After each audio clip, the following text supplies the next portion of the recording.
because the city attorney's staff has filed papers at court. All right, item number 2. Review of Strathmore Apartments. As far as I know, they're going to be there. You got anything, Mr. Mitchell? We'll talk about it in regular session. All right. Yes, sir. 3 is ordinance vacating a portion of Morris Street. This has been staffed and is just regular protocol. Does anybody got any questions on that one? Do we need anybody to come up? All right, Item number 4 has been withdrawn. withdrawn, okay. Yes, sir. Item number 5, resolution obligating funding for the Department of Economic Development for Downtown Revitalization Public-Private Partnership Program. Does anybody need to, How much funding? How much funding is it? there comes Mr. Reed right there. Good timing, sir, very good timing. It says 1.2 million Were on your the. ears on fire?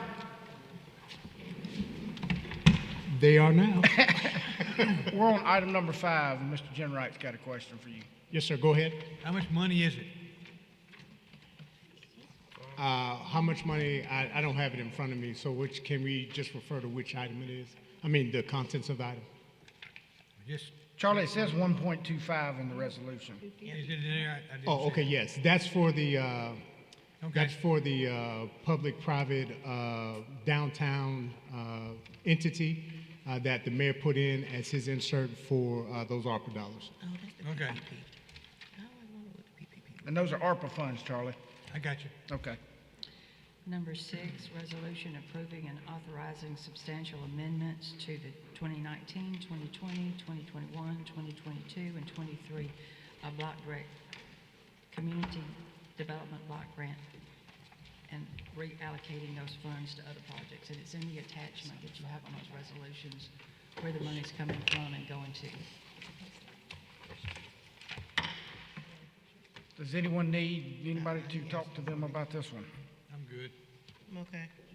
Julie, I do. everybody good? Yeah, I just, it says something in here, I've got it right here, I hope I'm on the right one, that 43,000 was already allocated for Capitol Heights Community Center for the re-roofing project. The roof still leaks. I just found out that, I talked I mean, about, she said that it's under warranty, but I'll let him explain. Yeah, the roof is leaking.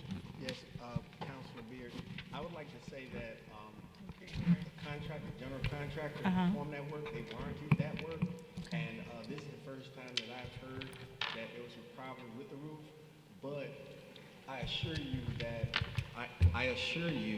Thank you. that we will take care of that. We will communicate with the general contractor and get that taken care of. Yeah, it's, I have some pictures. We've got a lot of work to do at Capitol Heights. I know it's on the chopping block, so to speak, but what those children are in that gym with and what they're having to experience every day, it's not acceptable. Yes. So, I do have pictures. I can show them.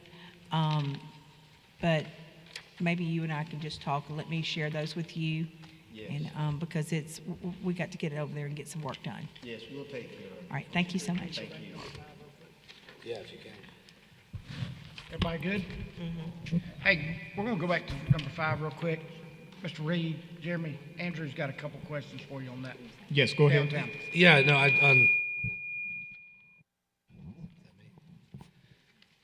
the number 5, just reading through it, the public-private partnership program, is this for the Main Street program partnership that was announced last week? Because my understanding was DBA is the administrator of the Main Street program, and obviously they have funding needs in order to launch that program.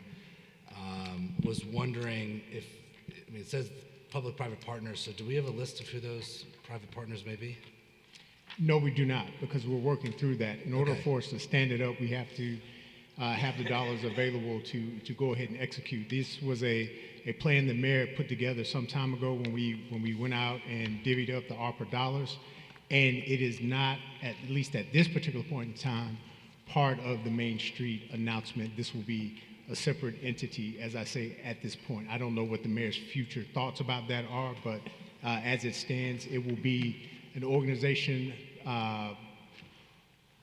focused on ensuring downtown development, whether if it's retail, beautification, anything, homelessness, anything along those lines, it would be a public-private partnership there. Gives us some flexibility to be able to do some things outside of the rules of governance as it stands, what the city can do in those areas. So this is a new organization? Yes. Okay. And because we do have, I know that the bid is being worked on, the changes, some of the changes to DBA, and they're working with Main Street. But this is specifically for a single new organization, which would be a new private partner. Yes. Thank you. You good? Andrew? Yep. 7, resolution authorizing MPD's expenditure up to $50,000 for the 2024 CALEA conference. And we have Captain Carson here to address that if you need some explanations. All right.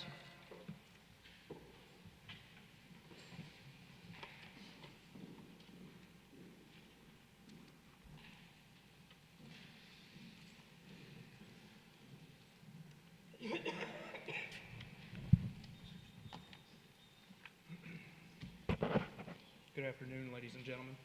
Good afternoon. Long time no see. Yes, sir. I'll be brief. The City of Montgomery was selected to host the Commission on Accreditation for Law Enforcement Agencies, which is CALEA, for the 2024 Spring Conference that's being held March 20th through the 23rd here in downtown Montgomery. CALEA has made $20,000 in funds available to assist with covering the associated hosting costs. And the Montgomery Police Department budgeted in our budget for this year an additional $50,000 to cover any odds and ends that may exceed the $20,000. The conference will host 600 plus attendees to include CALEA commissioners and accredited agencies. The purpose of this conference is to accredit agencies within the United States, Mexico, Canada, and Barbados that have demonstrated compliance with CALEA standards. The conference gathers multiple law enforcement, communications, campus security, and training academy entities to compare policies, procedures, and best practices that may benefit the City of Montgomery to provide better police services to the citizens and businesses. Montgomery Police Department has received their initial accreditation in 2018 and continue to maintain the CALEA standards to be recently awarded their second accreditation award in July of 2023. This distinction is awarded to less than 5% of law enforcement agencies in the country, and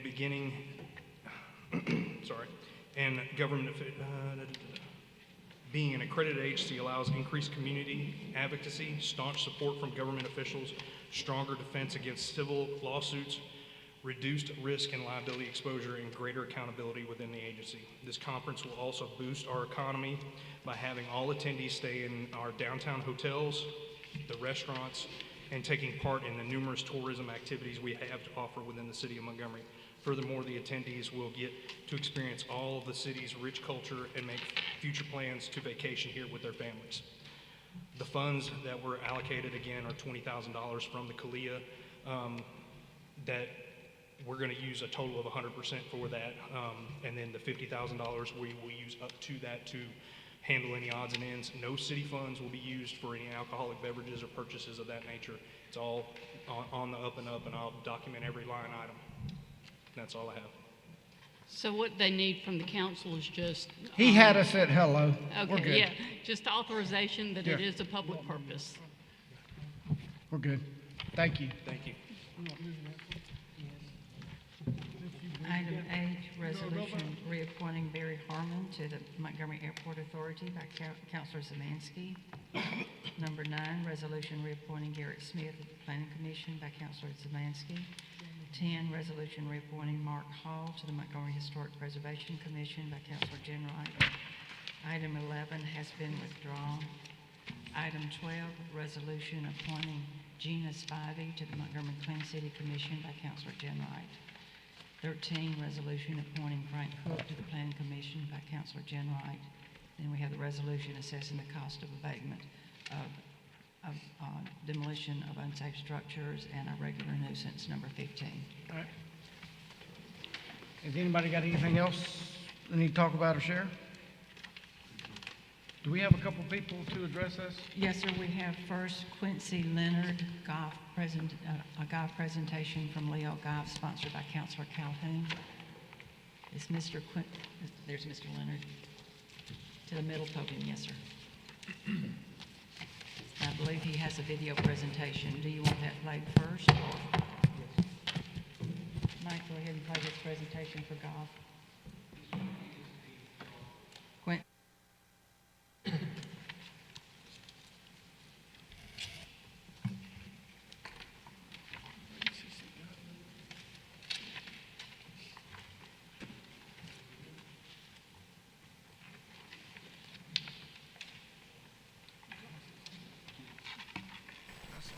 Hi, my name is Quincy Leonard.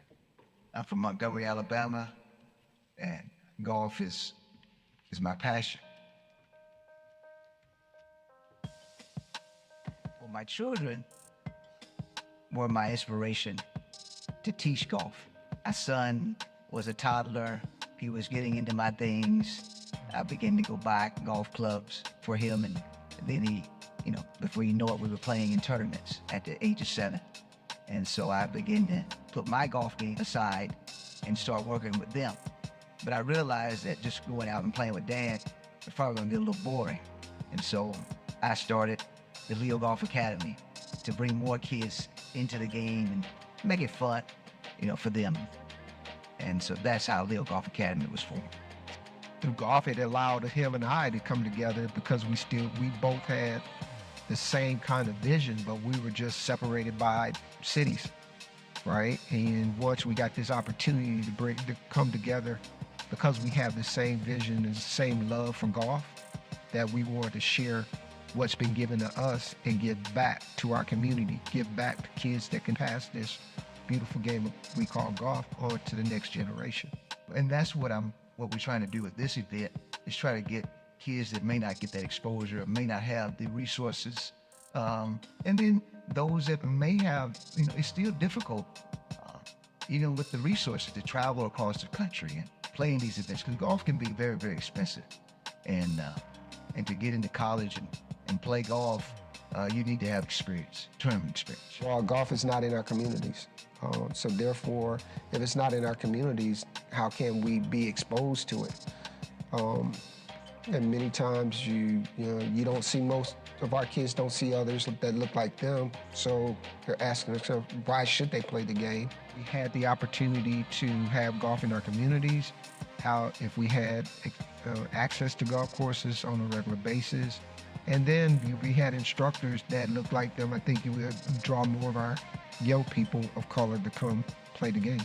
It allows us as black men to be able to present a game to our young black and brown kids that say, hey, you can do this. We've been doing this. Now we're giving you an opportunity to do this. Well, the Legacy Golf Championship will be a 5-day event.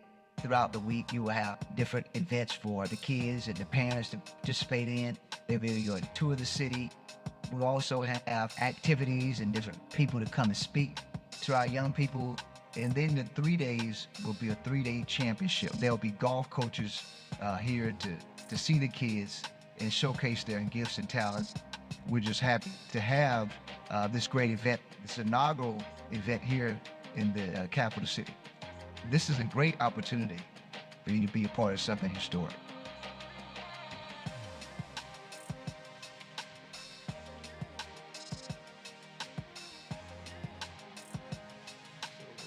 Good afternoon.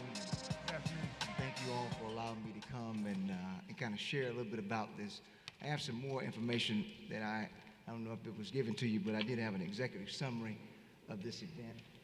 And but a little bit about myself. I am the founder of Leo Golf Academy. I'm the golf coach at Valiant Cross Academy. I'm a member of the Central Alabama Sports Commission and the U.S. Kids Tour Director for U.S. Kids in Montgomery. And I have been directors of different tournaments throughout the nation, the Jim Thorpe in Orlando, and I work with the disability individuals at the Therapeutic Recreation Center. And I was named in 2023 African American Golf Hall of Fame, I was inducted into the Hall of Fame. So with that being said, Mayor Reed, when he asked me to be a part of the Central Alabama Sports Commission, he asked me to do innovative things, and bring innovative things to the city.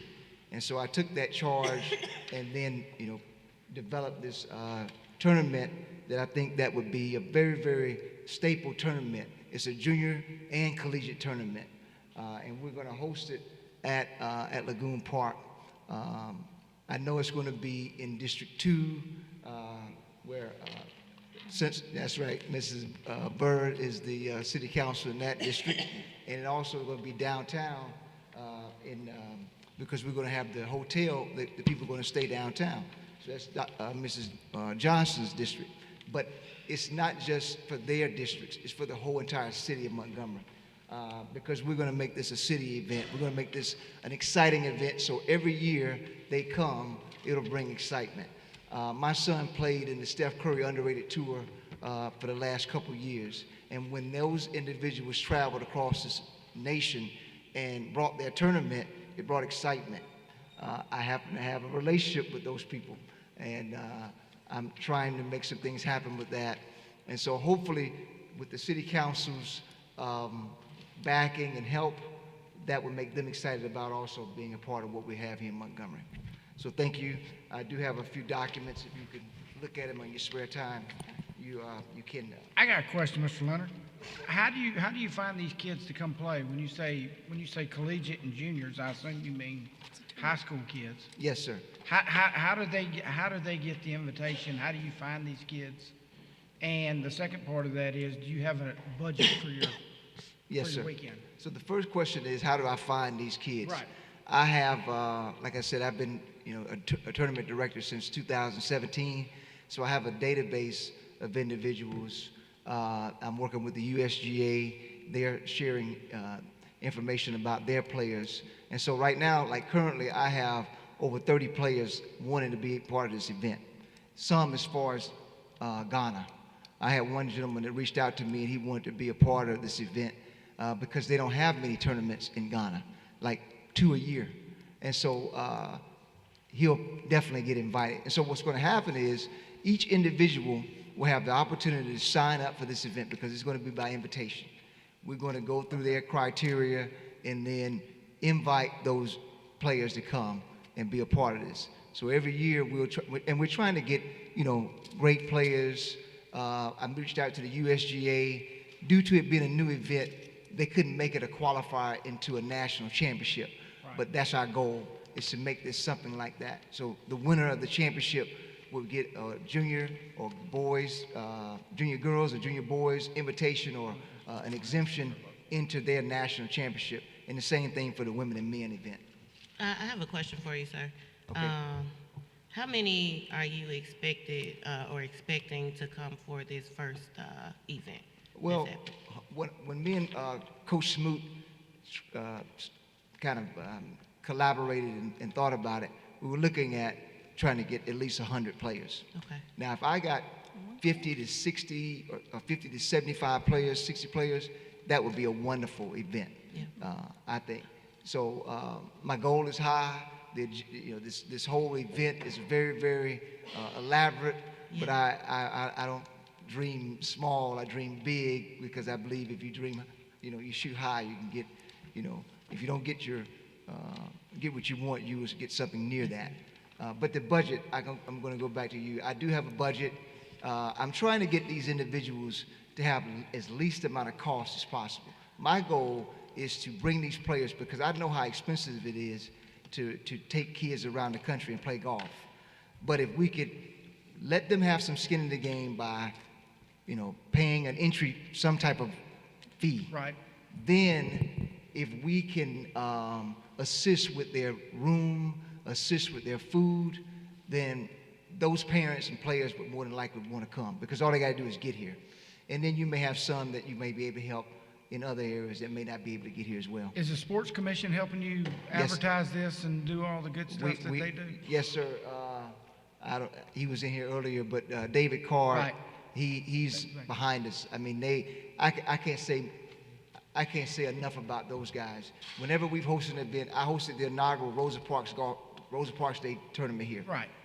They helped us tremendously, and that was kind of a precursor of this event. Okay. And so, yes, they do. They are. I got one last question for you, Mr. Leonard. Yes, ma'am. I was actually looking for a group that was under the UGA website, and your team came up before, or your company came up before I even knew you were coming on the agenda. All right. My question is, why don't you do something for kids under 5? I do. But this event is special because I know that I have children that are, and kids that want to get into college, Okay. want to get showcased. And so there's a lack or a gap It is. there. And there's so many colleges out there. I had a young man that I was coaching, and he wanted to get into college. Wasn't very highly recruited, but he was a very good student, and he said he wanted to go college and play golf. Well, I reached out to a coach in Memphis at Lemoyne Owens, gave him a scholarship. His major was what the school, was known for. And so he's in the medical field, and he's playing golf on a golf scholarship. And so those are the types of things that we're trying to do. But I do U.S. Kids Golf, which starts with 5 all the way up to 18. So I have something for them as well. And I bring golf tournaments all the time, year-round, to Montgomery. That's something that I do. But this is something special. This is something for Montgomery that they can say, okay, this is our event. Like if you go to Dothan, they have the Future Masters. That's an event that they do every year for like 70 years now. We can start something right here, and we can make it really, really great. Thank you. One more quick question. Will you look at our local schools to find some of these participants? Yes, sir. Okay. They're here. And when I give you this information, you can look at some of the things. One of the things I'm also doing is this event is going to help raise money for a program called Moving Montgomery Forward Golf Initiative. I'm working right now currently with a gentleman out of Washington, D.C., who's it's a free program. This program is free for at least 20 players in middle school. And what we're going to do, I've already met with the Montgomery Public School System. They were on board with it. And so what we're going to do is try to get these young people to, it's an 8-week program where on Mondays and Thursdays, Mondays they'll do classroom setting. Thursdays they'll do the on-course stuff.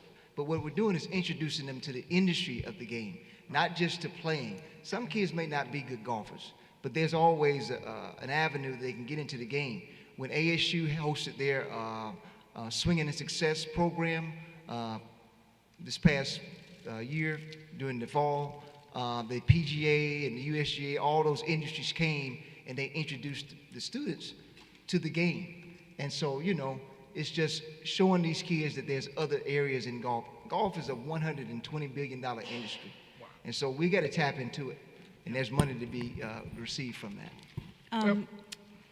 I understand the $120 million industry. I'm a mother of a golfer who played in college. Amen. So and won many tournaments at Lagoon.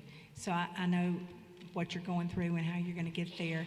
Are you plugging in with anything for a golf clinic for the younger kids when they get here? Or are you just strictly doing a tournament? Well, on that Saturday, so for instance, Friday the kids will get in. Saturday we'll have events and a festival kind of at Lagoon Park. And so there will be activities going on. We could probably, those are the goals, is to have a clinic there for young people, to bring them there on that day, because that's going to be a fun day for the community. We're going to have food trucks, different vendors there at this facility, and then then Sunday we'll have more events. Okay. So each day there will be different activities to help to get the community involved. Okay. All right. Well, good luck, and I'll be glad to partner with you on that. All right. Well, thank you. Anybody else got any questions? No, thank you for what you do, because you are the only cultured one that we have in the city. Ma'am. I said thank you for what you do, because you are the only cultured one we have in the city. Amen. Thank you. Yes, I thank appreciate Hey, it. and we'll all get with Mr. Calhoun, and I think the council will be willing to help you as long as you keep these kids away from CC. Have you ever seen them play golf? Bro, he's horrible. He bad. That's what you need to do, an initiative for 56-year-old men. Initiative for that. He's a good player. Thank you so much.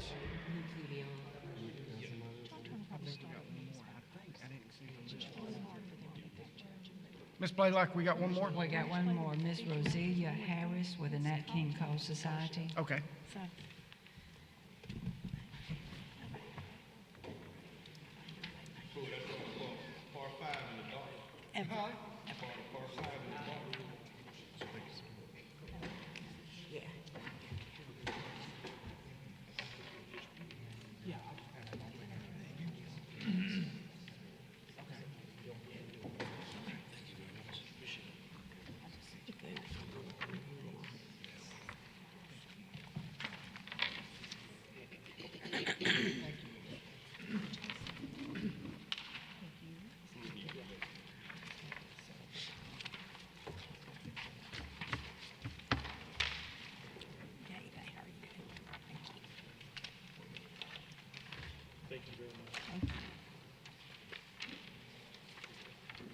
Okay, it's a pleasure to be here this evening, and thank you all for allowing us to be here. I'm Roselia Harris with the Nat King Cole Society, and this is Felicia Taylor. She's our event planner and much more. And this is John McGowan, who is our chairman of the board of the Nat King Cole Society. Felicia? Thank you, Mrs. Harris. Good afternoon, everyone. Good afternoon. First of all, again, thank you so much for allowing us to be before you. We are actually getting ready for our finale with the Nat King Cole Society. We have been in existence for 30 years. 30 years giving scholarships, giving opportunities to high school students, college students to go on and further their careers in education and visual and performing arts. So having said that, we are before you today for our finale, which will take place March 17th at the RSA Activity Center, and we're gonna take a step back. We're gonna have all of those that we've been able to help along the way to come back and show their appreciation, show their thanks, as well as Mr. Amos Harris. Many of you may remember him. He passed away in 2011. Well, Mrs. Harris took on this endeavor, and for the past 13 years, she has run this with grace. Mrs. Harris will be 93 years old in a couple of months. And I'm just thankful to be standing next to her for all that she has done for over 500 young people when it comes to taking them to the next level in visual and performing arts. Councilman Jenwright has been a supporter from day one, so we're talking years in. Councilman Calhoun, been a supporter over the years. Even Mayor Reed has supported. So many of you were not in position the last time we came before the council. So here we are today. You have plenty of opportunity to assist us in different facets. One, we are going to erect a statue of Nat King Cole, and it will be put in the botanical garden area of Oak Park. We've been dealing or talking with, her name escapes me, but anyway, she's the president. But we've been talking with them and doing some collaboration. And of course, that will take at least 6 months to get done. And we put those numbers on there. We did go before the county commission this morning. We did get some verbal commitments. And so again, we stand before the council this afternoon. And we are hopeful that you all will assist, if not with the statue, with the grand finale for the 30th birthday bash for the Nat King Cole Society. We also assist and help Alabama State University with the home, the birth home of Nat King Cole, which was owned by Mrs. Harris and Mr. Amos Harris. And so we've been helping them with phase 1 of turning that into a historical site prayerfully. And there's so much more I could say, but I won't, because I want Mrs. Harris to be able to come and say a few things, as well as our board chair. But I've been with this society for almost 27 years behind the scenes, and it has truly been a pleasure. Felicia, Ms. Pro Tem, Felicia, what was the commitment from the commissioner? What was it towards? Well, we only got a verbal commitment from two, and out of those two individuals, each one said anywhere from 5 to 10,000. Yes, ma'am. What we were hoping, since it's 9 of you, maybe like 2,500 from each one of you. That would look really good, but hey, I'm in a real world. I don't expect everyone to give, but I hope that everyone would give. Okay. Thank you. Thank you. I'm going to allow John to say something at this particular time, and if we have more time, I'll come back and say something. My husband was very, very adamant and passionate about the Nat King Cole Society, and he wanted to take it to the next level, and we have tried to take it to the next level. So we thank all of you for what you've done. Some of you are new, but those who've been contributing, we appreciate you, and those who have not contributed, we look forward to your contribution. Let me say good afternoon to each and every one of you. I'd like to take a moment to talk just about Mr. Harris for a minute and how we got to 30 years of this. You know, Mr. Harris and his wife, she's from Alabama. She retired. But Amos Harris is a native Chicagoan, born in Chicago, Illinois. His sisters were classmates with Nat King Cole. He was younger behind Nat King Cole. He was in the military career, a retired police officer from Chicago, Illinois. And when they relocated back to her home in Alabama, he was around for a year or two, and I met him in the early 80s. He had no earthly idea Nat King Cole was born in Alabama. That knocked him right off of his feet and said, "What are you doing?" Now, residents in the area, they knew of Nat King Cole being born there, and it's highlighted, you know, in the archives and history. The Nat King Cole birth home is Montgomery, Alabama, but the average citizens didn't really know that. He said, "We're not celebrating this enough," because he knew so much about Nat King Cole and followed Nat King Cole throughout his career, traveling to California behind Nat King Cole, him and his wife, and he really wanted Montgomery to appreciate Nat King Cole. So in a way of doing this, he established this society and began giving scholarships to every public high school in Montgomery, Alabama, and going to the counselors, had a counseling group, so the students could understand and learn about Nat King Cole and offer scholarships. That was in the early beginning.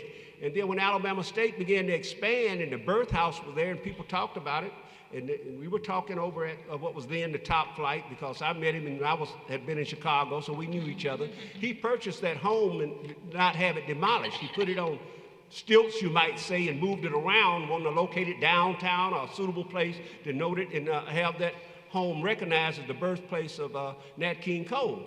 But ultimately, with the help of some of the state representatives and others around Alabama State, they later sold it, and it's on the campus of Alabama State. I'm getting to that because Nat King Cole, there's such rich civil rights history here, but Nat King Cole was breaking barriers and opening venues, before the 1965 march. He was in the March on Washington in 63. But his persona in television and everything he did around the world, he was a well-known guy. So he has a lot to offer. I'm getting back to the house, because once that house is open and completed, it's going to add to the other civil rights attractions in this city. And I think when it's open, they're doing an awesome job with it. When it's open, it's going to be a real drawing card and add to what Montgomery already has. And the society has played a role in doing that and continue to do so. But Amos just really wanted this guy celebrated by his hometown folks. It's a birthday. It started his birthday bash some 30 years ago. And every year consecutively, we've had a bash. Even though COVID took us for a loop, we did it online and had a program, and we continued to keep moving forward. So COVID did take us for a loop. But in 2019, those of you who were here for the 5th anniversary and the 100th birthday of Nat King Cole in 2019. His brother Freddie Cole came, sung happy birthday to him at the Renaissance, came back for a summer concert that year. And so Montgomery now almost everybody knows about Nat King Cole, but they really didn't know how we got here to celebrate this, but it was because of our founder and CEO, Mr. Amos Harris. I just wanted to share some of that with you all. Thank you. We want to thank you so much for listening, and we do hope you will be generous with your contribution. Ms. Harris, thank y'all so much for coming. Thank y'all. Council, y'all got anything else? Mr. Pro Tem, Yes. I have a couple things I want to talk about. Since January, we had maybe 3 or 4 juveniles that has been shot. Before I even got on the council, I came to the council and we did probably $10,000 towards perfect attendance. I can't remember who was all on the council, but we did so much for the school system. And I see Selma, the same assistant superintendent, Dr. Bird, that was here when we did that perfect attendance, is doing the same thing down in Selma. They're making sure that their students are in the safest place that they possibly can be, that's inside the building. And I'm just seeing so many. We just had a child shot doing it on Sunday at 2:36. So even if we had a curfew, it was during the daytime. This other young man got shot at 8:36. So all of that, we have to play a part, and I'm going to talk about this until I can't talk about it no more. Council, we have to step up as a whole. We have to do more. We have to say more when it comes to juvenile violence here in the city of Montgomery. I have showed multiple videos of young men at Lanier High School with assault rifles. And these guns are so available to these juveniles. We got to find out where they're getting them from. Where they're getting them from, where they're getting the ammo from. It has to be somewhere, something that we can do or say before it's too late. And council, I give my time. Thank you. Everybody else good? Madam Clerk, we'd like to go into executive session. Need a motion? A motion to go into executive session. Are we coming back? Yes. To, Yes. for regular session, or are we coming back to work Regular session? session. And to return back to. Yeah. The reason is for potential litigation. Potential litigation, yes, ma'am. Mrs. Bellinger? Yes, that's A3. H3. It meets the criteria. Need the vote of the council. All in favor, raise your hand. Unanimous. You will not reconvene the executive session. That's correct. We'll be back in at 5 o'clock. Okay. Thank you. Good.